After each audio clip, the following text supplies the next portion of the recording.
Stephen, I want to thank you so much for being on the podcast today. I had an opportunity to read your book several weeks ago and thoroughly enjoyed it. I couldn't wait to have you on this to really talk about trust and inspire. And I think in this time that we're in right now, it's so relevant. Exactly. First of all, thank you, Patrick. Delighted to be on your podcast, and I couldn't agree more. It's a new world of work, and a Yeah. new world of working. And a new world of working requires a new way of leading. Yeah. We can't keep doing the old things. So we gotta lead. We gotta catch up our leadership with how work has changed. I call it Now, trust and inspire. along those lines, I'd be curious. So we go back to the pandemic, I would think, and say, over the last 2.5 years, what have you seen as it relates to employees and leadership, that relationship, as it relates to the book that you recently published? Yeah. What's interesting is I was working on this book for really the last 6 years. So I started prior to the pandemic because this is where things were going.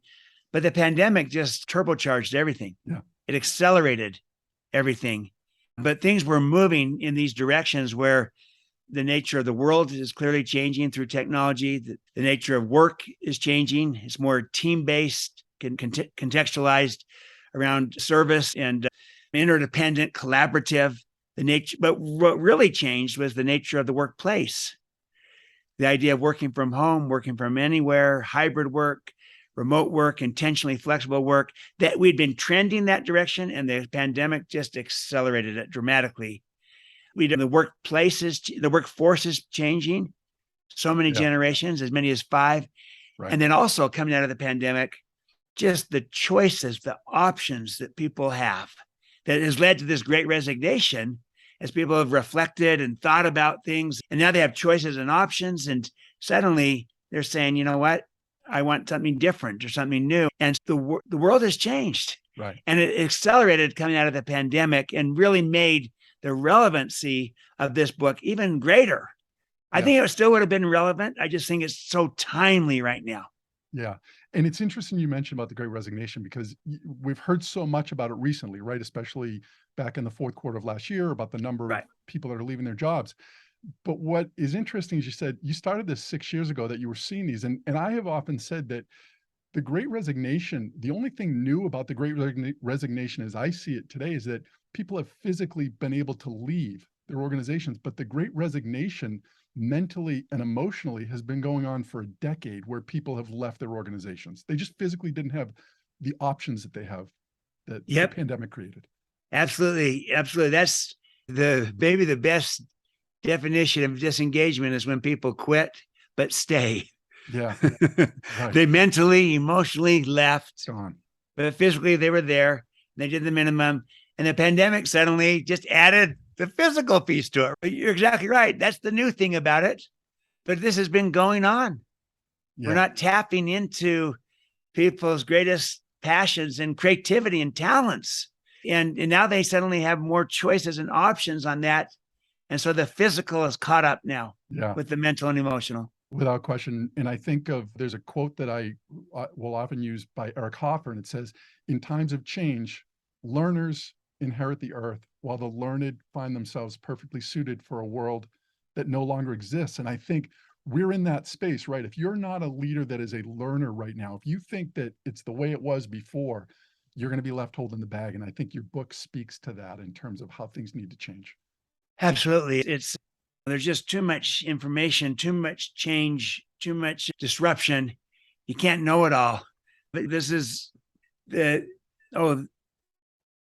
Stanford professor, a mindset, Carol Dweck. Oh, yeah. Sorry. She's brilliant.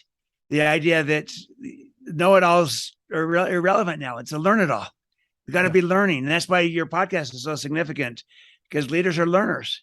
And we got to learn, and we got to be changing and shifting, including how we're leading. Yeah, without question. So you talk about trust, inspire. I'd like to really focus in on the inspire part. And reason being is I found it interesting.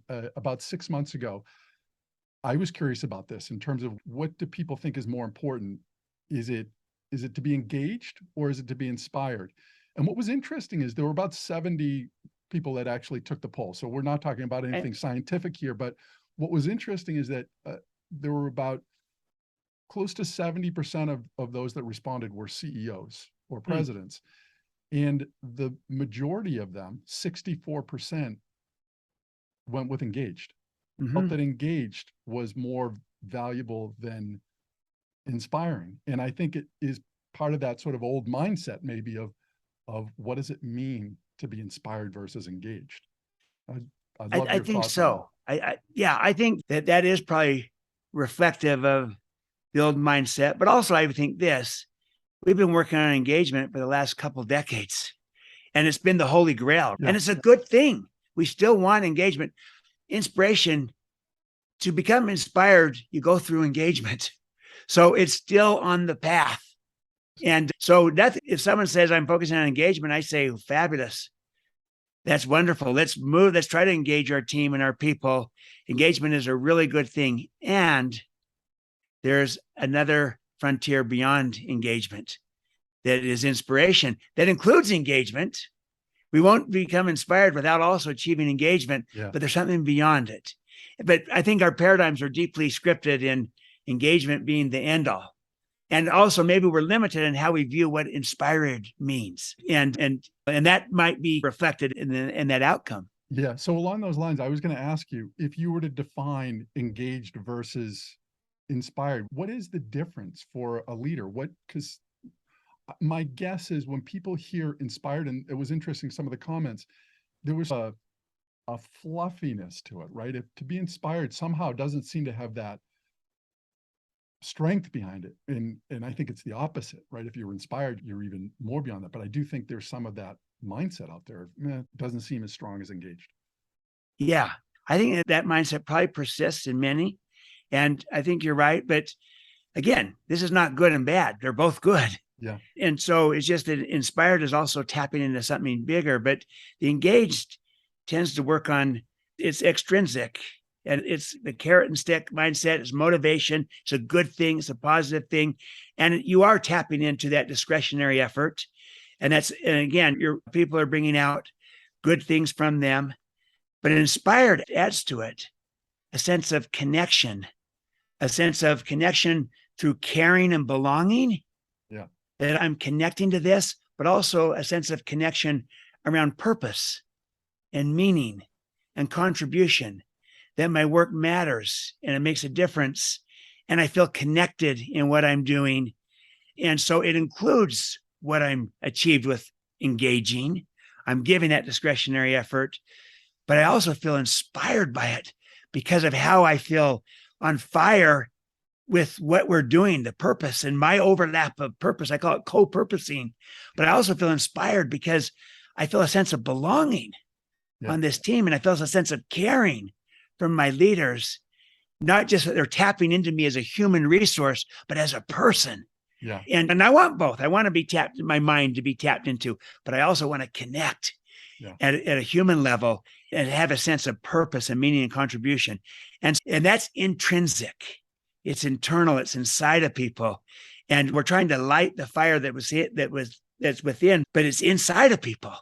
And that fire can burn on for years when someone feels inspired versus constantly providing more fodder, more carrots, more sticks to try to help move it along the way. So again, I view inspiration as the next frontier of engagement, just going to another level. And both good things, but one is going beyond. But I do think we need to shift the paradigm that this is just soft and fluffy. Yeah, I would agree. And when I hear you talk about belonging, that is so strong, right? When you think about organizations and people, when you feel like you belong to something, you don't want to leave that. And I look at that in terms of how do you deal with people not wanting to leave your organization? Pay might go a certain amount of it and other benefits. But when people feel that they belong, they're less likely to want to go to another place, even if the money is better, because they're like, I love it here. I feel a connection here. I think that's so important. It does. Remember the wonderful book Peter Senge wrote, Fifth Discipline, and that great quote that when people have been part of an extraordinary team, that they have that sense of connection, that sense of belonging and identity that flows from that they often spend the rest of their lives trying to recreate it and reestablish it because of what it does to them and for them. And it becomes part of your identity that can be remarkable. And it is powerful and really strong, that sense of belonging. Yeah. And that's part of what inspires. Let me also say that this engagement, inspiring, during the pandemic and beyond, there's so many professions that have really had to work hard. I'm just thinking of healthcare professionals and teachers and others, and many people that are on the front lines that didn't have certain options because they had to be there physically and risk things and really working hard. And in some ways, it would be almost disingenuous to say that they're not fully engaged, even if they are not maybe as mentally creative and everything, because they're giving everything they have in a sense to do this. But someone could be fully engaged and yet completely uninspired. But it's almost like you can't ask more from them. Right. But they're not inspired. That fire within is not lit. Yeah. And yet it would be unfair. This quiet quitting, this idea that people need the boundaries in their lives of work life. They're a whole person and you can't almost ask for more. But again, someone could be fully engaged, but utterly uninspired. Yeah. And so there's just another frontier when you get that caring, that belonging, and that sense of purpose and meaning and contribution. That can be a game changer. Yeah. You mentioned in the book, one of the polls that looked at, I think, 16 different competencies, and you talk about that research. Could you go through that? Because I think that's so important, right? When we think about what does the employee want? Yes, absolutely. This comes from the Zanger Folkman consultancy firm. They do extraordinary work they probably have done more 360 instruments, the feedback instruments, than maybe any firm out there. And they gather this data. And so they've got 16 competencies or attributes of leadership.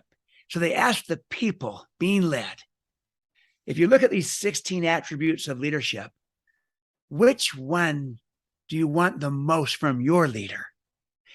And the number one attribute that the people wanted from their leaders was a leader who inspires me, to be inspired from my leader. And they said it was not number one by a little amount, but it was clear in a way the front runner with not a close second, a leader that inspires. And then they asked, what are you getting from leadership of these 16 competencies? And it was at or near the bottom that they're being inspired by their leaders. So it's what they want the most, and yet they're not getting it almost at all. The gap there is enormous. And so that's what people want, to be trusted and to be inspired. And another word for inspire it comes from the Latin word inspirare, to breathe life into. And the whole idea of trust and inspire, it breathes life into people. The old model, command and control, even the enlightened version of command and control, sucks the life out of. and so you want to breathe life into. And here's maybe another way of just engagement versus inspiration.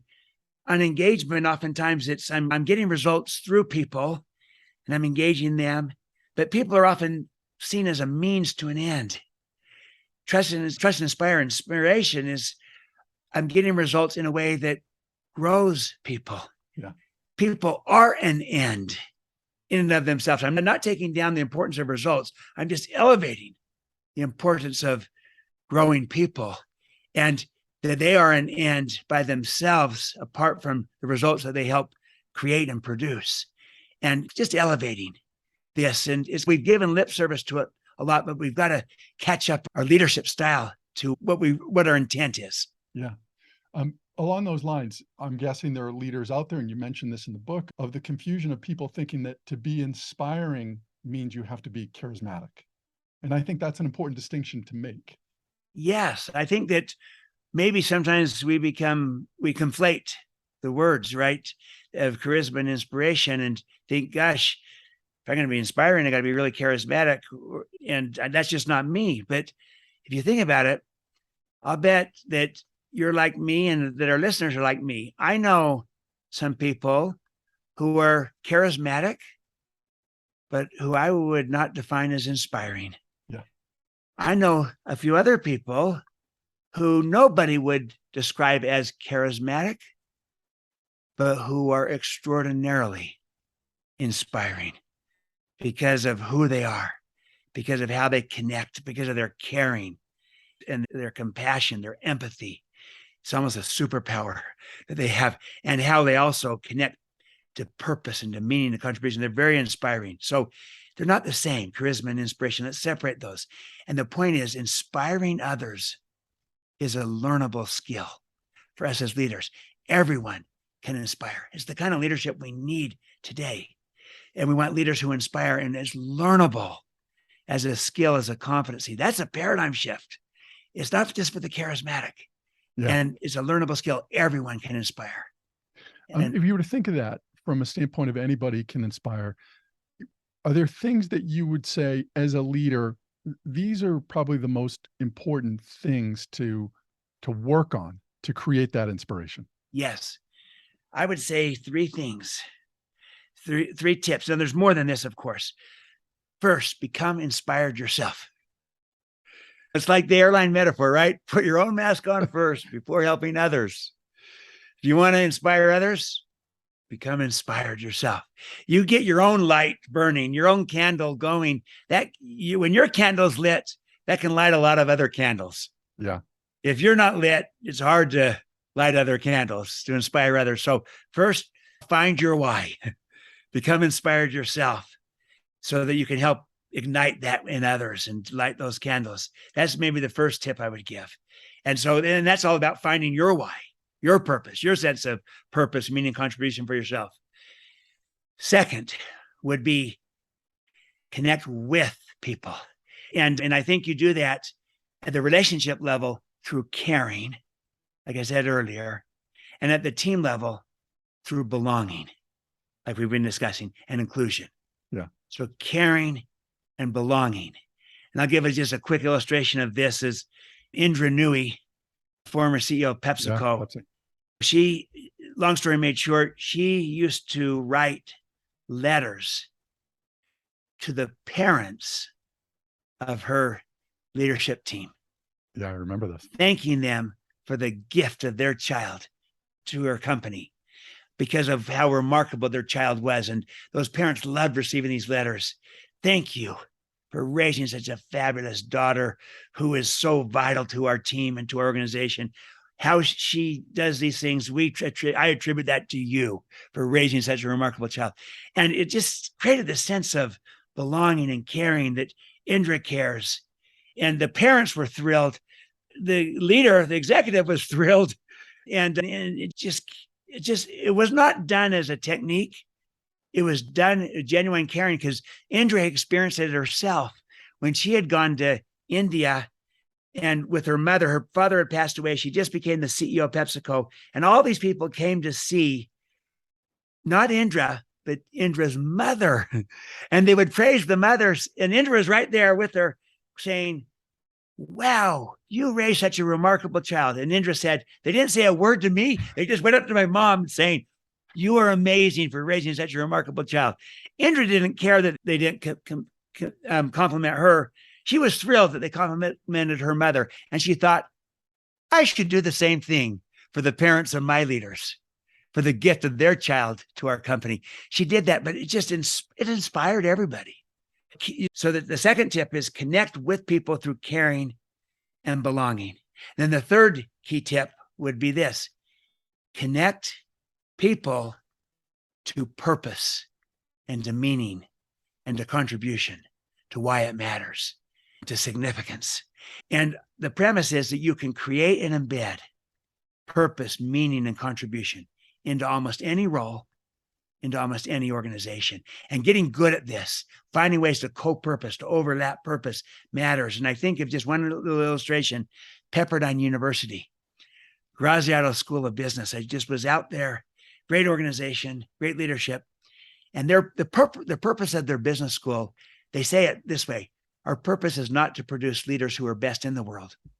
Our purpose is to produce leaders who are best for the world. best for the world leaders. Now, if you're a professor there, staff member, a janitor, and someone asks, what are you about? We are about producing best for the world leaders. Talk about connecting to purpose. That inspires. Yeah. You bring up, that's such a great point too, in terms of organizations, regardless of where you are in the organization too, because I remember years ago working with a group, and one of the people in the group was an accounts receivable individual, and didn't really see the value in what they did in terms of how they contributed. Yet when we talked this through, that if they didn't do what they were doing in terms of accounts receivable, in terms of collecting money to bring back in, this organization could not reach its mission of being a world-class organization, because they wouldn't have the money to do research and development. They wouldn't be able to buy more materials to develop more products. And you could see that it did change her attitude toward this, is that there was an important, she played a role in this company's success. And again, I think in healthcare, especially, you look at housekeeping as being such an important component to the success of a healthcare organization from the standpoint of reducing germs and infections. Absolutely, which is role. still where people get infected going to the I hospital know. through germs and infections. So think of that critical role of housekeeping, often overlooked. And you might think, I'm just a housekeeper. No, I'm creating wellness. Yeah. I'm getting rid of disease. I'm doing all these things to have that overlap of the role with the contribution that it makes. Yeah. And it does require a leader that's able to bring that out in an individual, to see that they do play an important role. They need to be intentional about it. You can't just assume it. Because what's interesting is that still some of the professions that have the biggest disengagement are in professions that have such a noble purpose. Yeah. I'll just use teaching as an example. Think of teachers, talk about where there's been a great resignation and an exodus of teachers. But what they do, they're developing the minds and the character of students, of our children. The work they do matters, and yet they're so beat up, so underappreciated. They feel so disrespected, so undervalued. They're in the crosshairs of our society, of politics and everything. And they just don't, it just beats out the sense of inspiration. So they're completely engaged, but utterly uninspired. And yet they're in a profession that is inspiring. Yeah, without question. Isn't that ironic? Yeah. And we got to work hard to make the connections, but they need to feel it from their own leaders. And too often there's command and control leadership in teaching. And if the teachers feel that way, then it's hard for them to feel trusted and inspired. It's hard for them to feel that inspiration as they go to do their work. Yeah, without question. You go on to talk about this stewardship model and 5 components of that. Could you talk about that? Yes. So the stewardship model starts with the mindset. We always start with paradigms, how you see, because it's see, do, get. And if your paradigm is inaccurate, then you'll do a different thing and you'll get a different result. But if you have a more complete, more accurate paradigm or mental map of people and of leadership, you'll do different things and you'll get better outcomes. So how do we see people? The idea, the first fundamental belief is that I believe that people have greatness inside of them.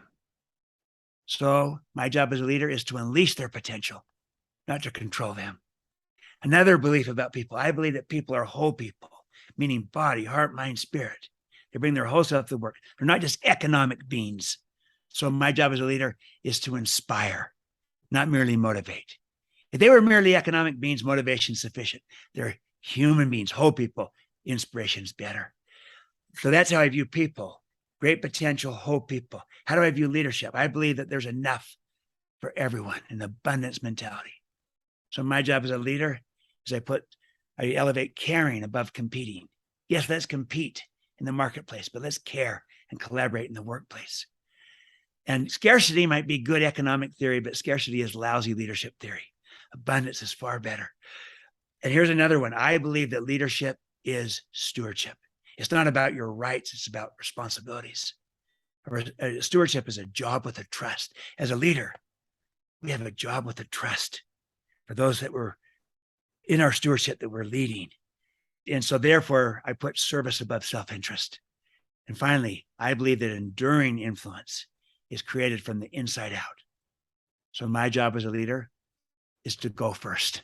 Someone needs to go first. Leaders go first. And it's inside out. And I go first. I model. And that's collectively, that's a more complete, more accurate, more relevant paradigm or map of people and of leadership. And the map is not the territory. Too often we have limited maps. A command and control map is limited. It's reflected as maybe some people have greatness inside of them, my high potentials. But I've already labeled everyone else. This is a growth mindset. Again, Carol Dweck. Yeah. It's how Satya Nadella turned around Microsoft. He revitalized, I shouldn't say turned around. He revitalized Microsoft. And because they were seen as having had their best days. And he comes in, breathes life into them. He's a trust inspired leader. He models, he trusts, he inspires. But it all started with the belief in a growth mindset, not just for you as a leader, but for your people, for everyone. And he would challenge his leaders that said, I've got some people on my team who don't have a growth mindset. And he'd say, that's on you, leader. Help them come to see it in themselves. That's an act of leadership. And having that growth mindset of believing in the greatness and potential in everyone helped unleash the capabilities, the talents of Microsoft. And they've been revitalized they're winning in the workplace with their own workforce. It's a cool place to work again. They're winning in the marketplace. They're relevant. They collaborate. They innovate. And their stock price, I think, has gone from 34 to 275 approximately under his leadership. So a revitalization through his leadership style, starting with that paradigm that a growth mindset, that people have greatness inside of them. Yeah. The last one that you mentioned, I really appreciate this, you going first. And I think of a couple different things, right? I think you may mention in the book is around Brené Brown, around vulnerability. And I do think as a leader, there's an intentional vulnerability that you need to have in terms of being able to maybe say, I don't know, I was wrong, I'm sorry. I think of those things as going first. I think it comes back around and plays into a sense of belonging or psychological safety, where if I'm part of this group and I see the leader is able to say, I don't have the answer here, or I'm sorry, or many of those things that I'm afraid to do as an employee, it makes me feel as though I can do it too here. Absolutely, Patrick. It's you, by going first, especially in those hard things, by saying hard things in the soft things that are hard to do, by displaying vulnerability. Yeah. I don't know the answer to that. And that's why, let's find the answer, that's why I need you to help me find the answer. That's why I've got even more talented people on my team to have that sense of vulnerability and to be real. I love thinking about vulnerability as think of the word intimacy, but spell it into me, see, INTO, me, MESEE. So I let people see into me. I'm not trying to put on airs or fronts. Yeah. It's to be rather than to seem. And I let people see into me. And like Brené Brown says, you might have boundaries. Vulnerability without boundaries is not vulnerability. But if you go first as a leader who's vulnerable, you do model it for others, but you make it safe, psychological safety for them to be real as well. But also people respond to it. Yeah. They want authentic leaders. They want vulnerable leaders that model and make it safe for them to do the same. Right. And what you mentioned there about the boundaries is when I bring this up, I would jokingly say that you don't want that leader that every day comes in saying, I don't know where we're going again. I made another mistake, right? That doesn't inspire us anymore. That doesn't inspire. You want the leader that also is a model of character and competence. Yeah, totally. And they're good at their job, but they don't have to be the perfection of all these things. It's got boundaries. Totally.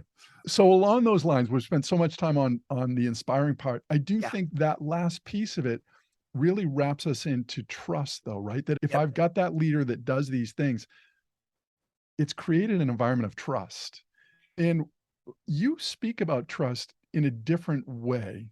And what I mean by that is that a lot of the leadership is around, how do I create an environment where people trust me? But that's not really what you're talking about on trust. So I'm hoping you can talk about that. What does it mean? Yeah. Here's one way to think about it. You could have two trustworthy people working together, and yet no trust between them, even though they're both trustworthy, if neither person is willing to extend trust to the other. And so I'm just really highlighting that, yes, to have trust, the outcome, which is what we want, a high trust team, high trust culture, high trust relationship, be trusted as a leader. Yes, you have to be trustworthy. Trust is earned, but you also have to be trusting. Yeah. Trust is given. And I think in that equation of trustworthy times trusting equals trust, I think the bigger gap in most organizations today, in most leadership scenarios, is that we're not trusting enough as leaders. And it's not so much that we have untrustworthy people and we're untrustworthy.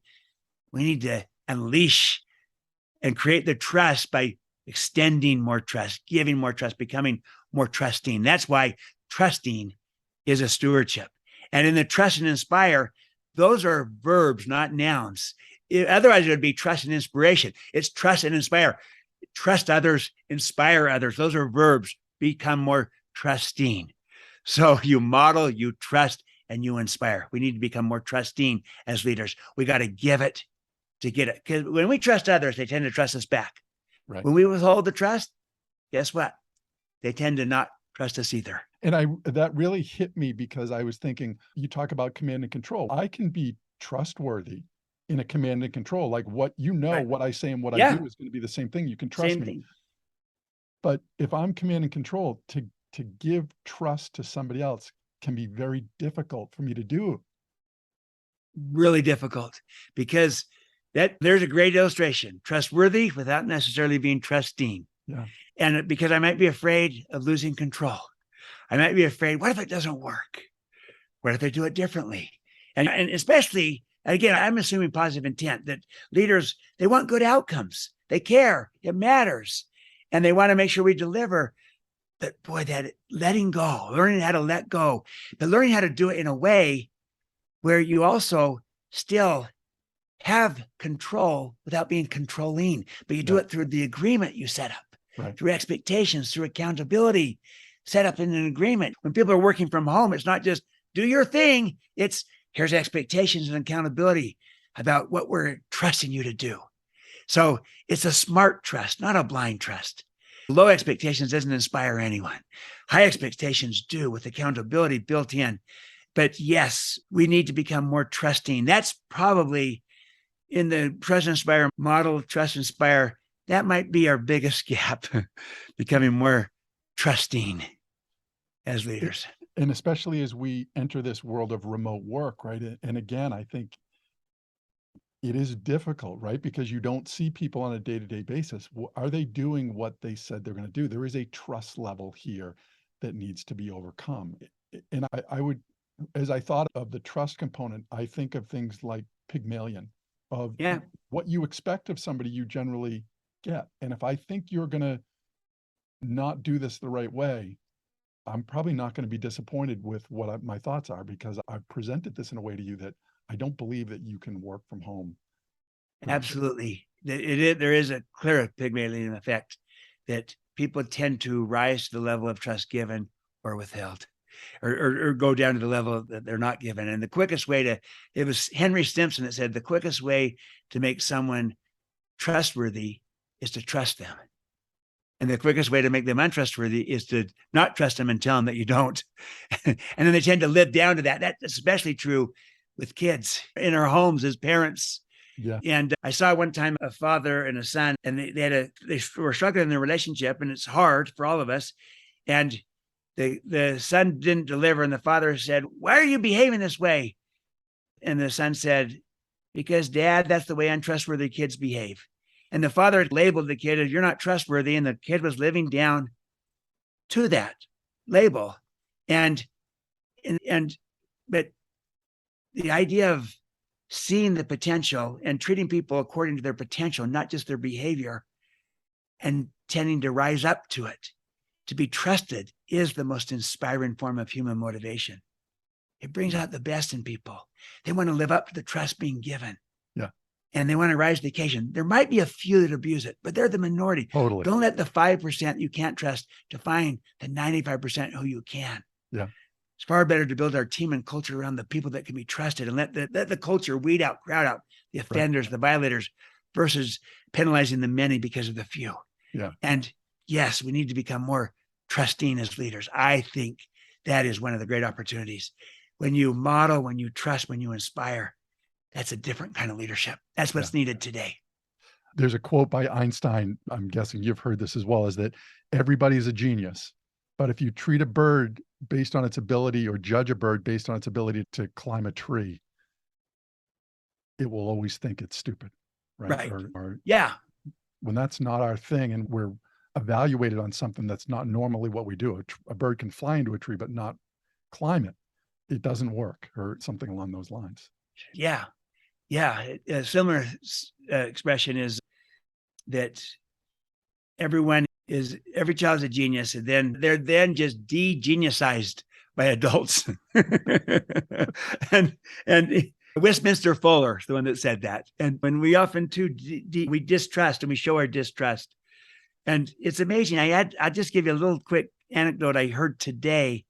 This was a superintendent of schools, and we did a session on trust and inspire with her team. She had an assistant principal of one of her schools that was traditional, came out of the military, traditional command and control to the nth degree, but his intent was good. He wanted everything to go perfect, go well. And they were going to have this big outside group come in, and someone from the custodial staff came to him that morning and said, "Hey, we got this group coming in. Would you want to look at the way I'm arranging the chairs to make sure we get it the way you want exactly?" Because, he's always was very command and control. He micromanaged everything, but he'd just gone through this training, and he was really moved. He paused and he said, "You know what, Jose? I trust you. I trust you. We've done these events. You know what to do, what's best. I trust however you set it up is going to be the best way to do this." In the moment, Jose actually was moved to tears. He never felt this. And he said, "I will come through for you." And he went and he gave his all and his care and his concern, and he set it up beautifully. And this leader began to reflect back on, wow, just this little simple act of extending trust to someone, what it does to them. It brings out the very best in people. We all like to be trusted. Without question. We all perform better. Without question. Stephen, I've enjoyed this conversation so much. As I mentioned, your book, I think, is something every leader should add to their library, because I think it has so much relevance as we navigate the new environment we're going into.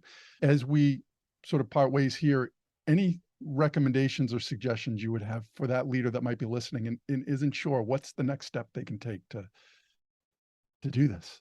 Yeah, I would come back to the point you highlighted. Go first. Don't wait on others.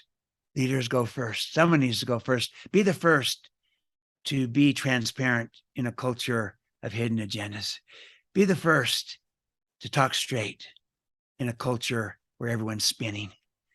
Be the first to be respectful in a culture where people don't feel respected. Be the first to show that vulnerability where people are afraid to be authentic and vulnerable. And be the first to extend trust in a culture where maybe there's not enough trust extended and given. Model it. Someone needs to go first. Leaders go first. When you're a model, you can become a mentor. And today we need models and mentors. We need to look to leaders to say, look, we've got plenty of command and control models. We need trust and inspire models. And you can go first, no matter your role, whether you're in a line leadership position, a staff one, or whether you're just a team member. You're not just, if you're a team member and you're not in a formal leadership position, you still can go first. And in a sense, provide leadership to the entire team through your modeling. So we don't need to wait on anyone. We are empowered. We can go first. Just go first. Model, trust, inspire. Go first. And that's what we need. And then watch what happens. Watch the ripple effect. It can be profound. Thank you so much for that. Again, I wish you all the best. I think this book has so much to offer, and I'm glad that I had an opportunity to share it with others. That's as you're getting there. fabulous. Thank you. Thank you so much, Patrick. Wonderful to be on your show. Love the whole idea of learning from leaders. And I hope that our leaders can learn from this idea of of trust and inspire leaders. You being them, our listeners, are the kind of leadership that is needed today. Thanks so much. Thank you. Best.